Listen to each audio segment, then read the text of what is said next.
नाज़रीन, ईरान में बहुत सी जानें बचाई हैं। ईरान ने कहा है कि वो मुजाहिरीन को फांसी नहीं देगा। ईरान से कशीदगी में कमी के बाद अमेरिकी सदर डोनाल्ड ट्रंप का अहम बयान का क्या आप अब भी ईरान पर हमला करेंगे? गैर मुल्की खबर रसा एजेंसी के सवाल पर बोले, आपको ये नहीं बताऊंगा। तर्जमान व्हाइट हाउस कैरोलिन लीविट कहती हैं कि ईरान में 800 फांसियों पर अमल दरामद रोक दिया गया।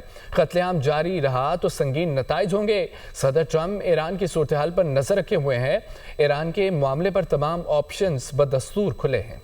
नाज़रीन, ईरान में बहुत सी जानें बचाई हैं। ईरान ने कहा है कि वो मुजाहिरीन को फांसी नहीं देगा। ईरान से कशीदगी में कमी के बाद अमेरिकी सदर डोनाल्ड ट्रंप का अहम बयान का क्या आप अब भी ईरान पर हमला करेंगे? गैर मुल्की खबर रसा एजेंसी के सवाल पर बोले, आपको ये नहीं बताऊंगा। तर्जमान व्हाइट हाउस कैरोलिन लीविट कहती हैं कि ईरान में 800 फांसियों पर अमल दरामद रोक दिया गया। कत्लेआम जारी रहा तो संगीन नताइज होंगे। सदर ट्रंप ईरान की सूरत हाल पर नजर रखे हुए हैं। ईरान के मामले पर तमाम ऑप्शंस बदस्तूर खुले हैं।